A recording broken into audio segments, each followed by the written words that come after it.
Good evening, welcome to another one in a series of videos filmed from this beautiful spot as we lose the sunlight and what has actually been a relatively clear evening. Now, this video is, I'm going to go two ways on it because you could kind of class this as like an anti-EV, no, you could kind of class this as a pro-EV video, but it's kind of not. I think this is a non-story, but I want to explain it to you.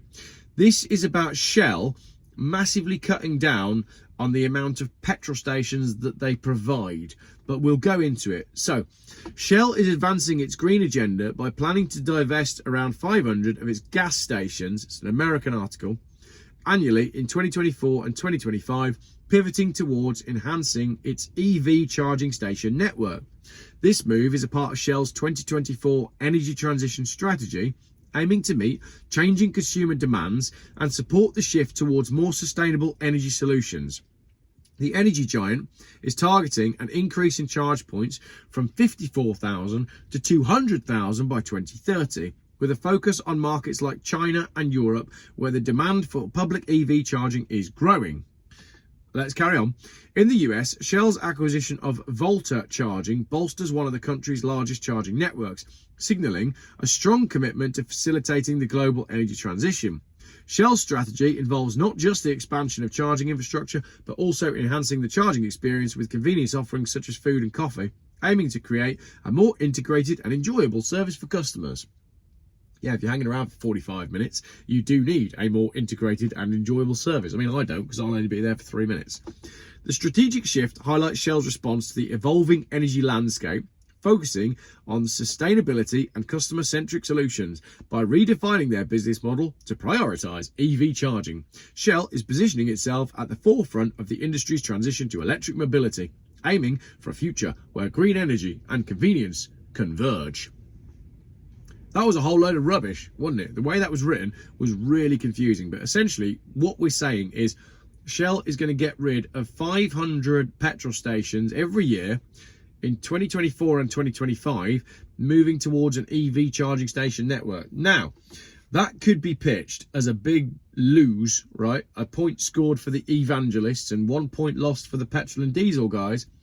But you need to look at this in context. That's the way this was being shared around. It was being shared around by EV people as, yeah, look, we scored a goal. It's not the case.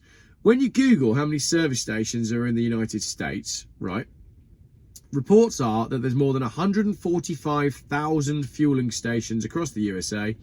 127,588 of those are convenience stores selling fuel. In the context of America, 500 gas stations is a drop in the ocean. So I don't feel like this is some huge win for the evangelists. I just think it's a little bit of maybe common sense from Shell. They can see that the electric thing is being pushed by the government and maybe they do want to switch some over. I don't know, but I just don't feel like it's the great goal that the EVs were claiming that it was.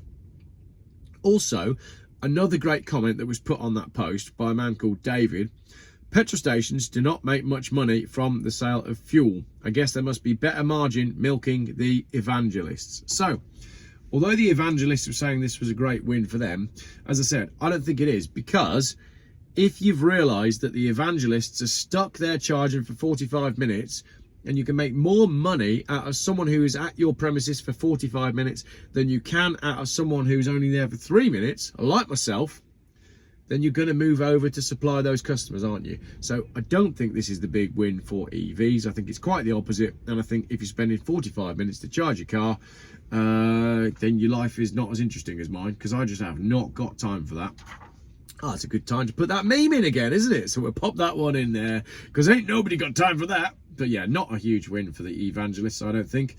And I don't think that's a big deal. Let me know in the comments if I've interpreted that completely wrong, because I always love reading comments when people disagree with me. Short video, that one. Thanks for watching.